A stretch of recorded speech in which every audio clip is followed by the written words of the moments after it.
On commence par le commencement. Je prends quelques informations. Et puis après, vous allez me voir prendre des notes éventuellement.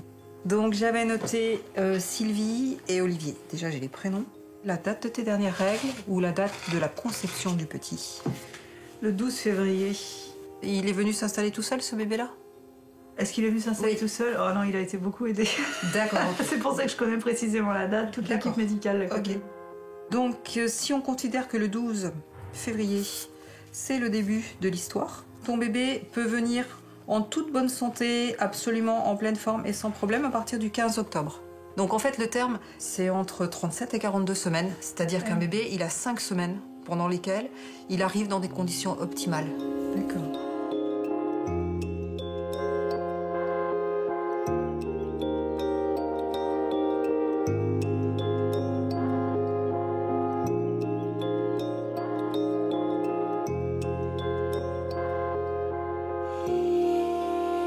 Donc les échographies, tout est en ordre.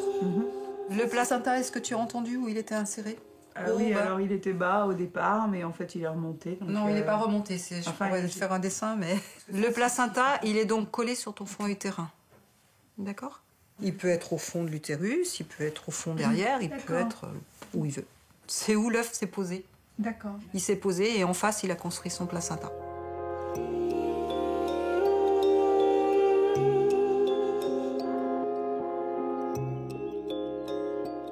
J'ai une question un peu bête, mais donc, le bébé n'est pas dans le placenta c'est une surface d'échange, c'est ça qui est à côté. En fait.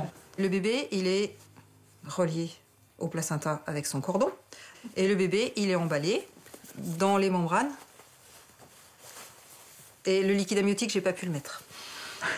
Voilà, et le bébé, il est comme ça. Et donc le placenta est collé dans l'utérus. La membrane, donc c'est la poche des os, quoi. Voilà, c'est la membrane et c'est pas du tout adhérent à l'utérus. C'est très fin, c'est en double épaisseur, c'est très résistant. D'accord, et le bébé, tout ça sort en même temps et on enlève les membranes. Ah ouais, je suis contente, j'ai plein de choses à t'expliquer.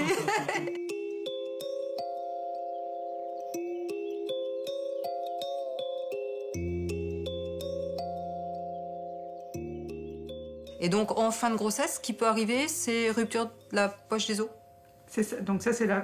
Donc là, ça s'ouvre et il y a de l'eau qui coule. Mais parfois, il n'y a pas. Et parfois, c'est simplement l'utérus qui se met en fonctionnement. Et donc, qui va pousser le bébé. Et donc, les premières contractions, donc t'imagines l'utérus tout là autour. Quand ça se contracte, ça le pousse. C'est l'utérus qui pousse le bébé, c'est le moteur. Et il le fait descendre tout tranquillement. Et c'est pour ça que c'est long aussi, parce qu'il descend en tournant et le bébé va présenter sa tête à la vulve.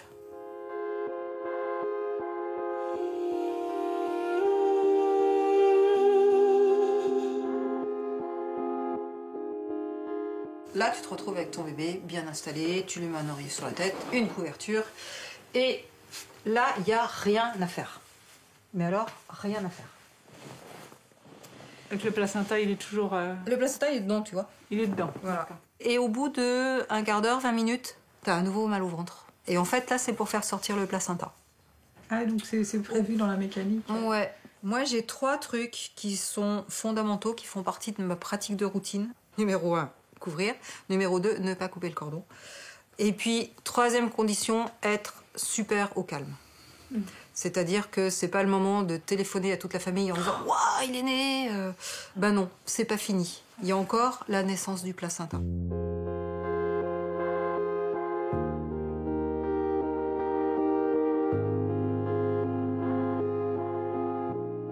Les problèmes potentiels, c'est une hémorragie. 2 mois, pas du bébé, j'imagine que c'est 2 mois. Oui. Donc... Alors l'hémorragie, elle vient du placenta. C'est le placenta qui se décolle et qui a une partie qui reste collée. Donc l'utérus, il reste dans sa grosseur, puisqu'en fait, il ne peut pas expulser le placenta, puisqu'il y a un morceau qui reste collé. Mais comme toute cette partie-là est décollée, elle est hémorragique. D'accord. C'est parce que c'est la surface d'échange entre les deux, en fait, c'est ça. Voilà. Et c'est quand l'utérus reprend sa forme initiale, entre guillemets, c'est-à-dire avant d'avoir un bébé, que tout ça se resserre et que ça saigne plus, en fait. Ça saigne très peu. Très peu, d'accord. Et en sachant que voilà, l'hémorragie de la délivrance, quand il y en a une vraie, ça pisse vraiment, quoi. Si ça saigne un peu, il faut aller chercher le... Si ça saigne beaucoup. Si ça saigne beaucoup, il faut aller chercher le placenta. Voilà. Il faut aller l'enlever pour que l'utérus puisse se refermer. Exactement. Et donc ça, c'est un geste simple. Il suffit d'aller l'enlever. Mais il suffit. Il faut rentrer la main dedans, quoi. Enfin oui, on va pas traverser le col dans l'autre sens. Si, on traverse. Bien sûr que si, puisque c'est dans l'utérus qu'il est oui, accroché. non, mais oui, j'ai bien compris où il était accroché, mais ça me paraît dingue de repasser le col à l'envers.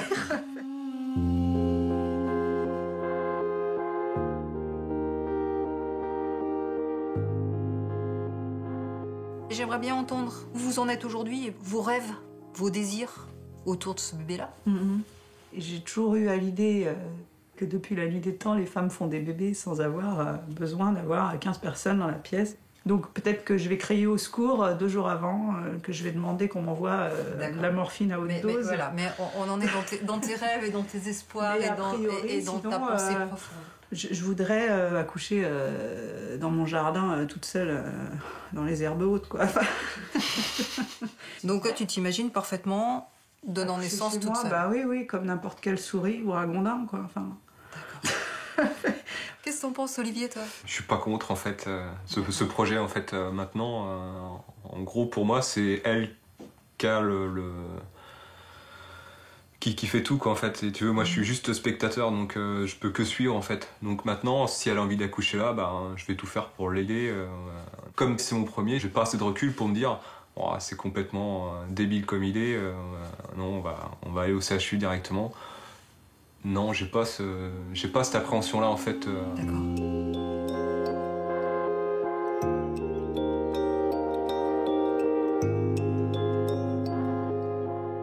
Après réflexion, je me suis dit, oui, bon, c'est vrai que c'est quand même assez narcissique et des tripes un peu bobos, là, de vouloir être bien dans ma salle de bain, pouvoir prendre mon bain, tout ça. Qu'est-ce qu'on s'en fout, finalement? L'important, c'est que le bébé soit né, qu'il soit en bonne santé, et toutes les années à venir. De toute façon, on verra bien, quoi. Au moment où ça commencera sérieusement à travailler, soit j'aurais envie d'aller immédiatement au CHU pour être prise en main complètement, soit si je me sens relax et que je me dis allez, j'ai pas besoin qu'on tire dessus ou qu'on me dise allez-y madame poussez, je resterai chez moi et puis j'aurais eu raison de le faire parce qu'effectivement j'ai poussé quand je sentais qu'il fallait pousser. J'ai pas besoin qu'on me le dise, quoi. Celle qui veut accoucher comme un ragondin, c'est moi. Depuis le début, ma grossesse se passe bien. Faut dire que rien n'est laissé au hasard. Au fil des mois, il y aura le dépistage de la toxoplasmose et du strepto-B, 3 échographies, la recherche d'un éventuel diabète gestationnel, chasse à l'anémie, et puis chaque mois ou presque, mesure utérine, toucher vaginale, analyse d'urine pour maman, examen cardiaque pour bébé. Entre 2 rendez-vous, je parcours avec le plus grand intérêt la fameuse liste maternité. Sa vocation est de m'aider à préparer mon sac pour le grand jour.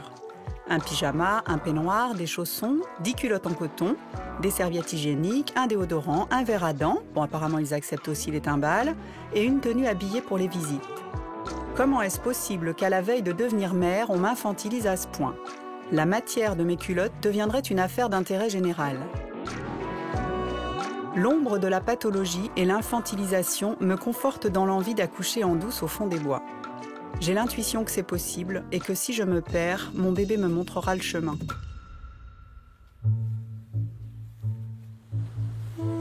Et puis le grand jour est arrivé et je n'ai pas eu envie de partir. Notre maison m'est apparue comme le nid douillet idéal pour accueillir notre bébé. Ce fut un voyage magique, sans heurts ni peur, hors du temps, libéré de toute considération médicale, de mesure de col ou de fréquence de contraction. Tout aurait été parfait si mon néocortex n'avait pas mis la zone au dernier moment. Une fois sa tête engagée, j'ai eu peur que mon bébé se sente coincé et j'ai poussé comme une brute. Je me suis proprement déchiré le périnée. Une complète, comme on dit dans le jargon. La délivrance s'est faite en douceur, puis j'ai dû partir pour le CHU, me faire raccommoder et sermonner. Il paraît que j'ai risqué la vie de mon bébé et la mienne, et j'ai envie de savoir si je suis vraiment une écervelée. On nous laisse entendre que la femme a besoin du médecin pour accoucher, que la physiologie, c'est comme la biodynamie, que les hormones n'ont qu'un rôle secondaire dans le film, que le diabète gestationnel est une erreur de conception du corps humain, que le déclenchement est un sacré progrès, que la position gynéco est parfaite pour accoucher, que bébé peut défier les lois de la pesanteur en descendant horizontalement, concept obstétrical révolutionnaire, et qu'avant la médicalisation systématique des accouchements, la majorité des femmes mouraient en couches dans d'atroces souffrances. J'entends tout ça et je me demande des fois si on ne pousserait pas un peu.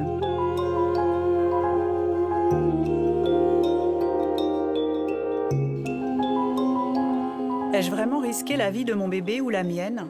Écoutons ce qu'en disent les professionnels. Alors c'est quoi les risques? Qu'est-ce qui peut se passer de mal pendant un accouchement qui nécessite un transfert d'urgence? Des anomalies du rythme cardiaque du bébé, des déchirures obstétricales importantes pendant l'accouchement. Il y a ensuite, bien évidemment, le risque d'adaptation fétale. Tous les bébés ne s'adaptent pas forcément bien et ont parfois besoin d'une assistance. Et puis après la naissance, le risque d'hémorragie de la délivrance. Des césariennes, on intervient rapidement parce qu'il y a une procidence du cordon, un hématome rétroplacentaire, ça existe. Enfin, La complication obstétricale, c'est très souvent un coup de tonnerre dans un seul serein. Et le discours qu'on peut avoir sur une patiente qui n'a pas d'antécédent, avec un début de travail spontané qui se passe bien, mais il peut évoluer, mais pas parce que nous on évolue, c'est parce que le travail évolue et la façon dont ça se passe évolue. 10% des naissances ont lieu prématurément. 20% des naissances sont instrumentées. 20% des naissances sont grevées d'une césarienne. 10% des naissances sont grevées d'une hémorragie de la délivrance. Alors bien sûr, vous pouvez avoir et le forceps, et la césarienne, et l'hémorragie pour la même femme. Mais vous voyez bien que quand vous mettez tout à la queue leu-leu, la probabilité d'accoucher cuit les petits oiseaux comme dans les rêves, elle est finalement assez faible. Donc rien ne peut présager qu'un accouchement va bien se passer. La prise en charge médicale serait l'alternative pour un accouchement sûr. Voyons ce que propose le CMCO, Centre médico-chirurgical et obstétrical de Strasbourg, maternité de type 2, accueillant 3500 bébés chaque année. 26% des accouchements y sont déclenchés et 83% se font sous péridurale. Le CMCO récolte néanmoins le fruit d'un long travail d'amélioration avec 15% de césariennes, ce qui est remarquable comparé aux 20% à l'échelle nationale.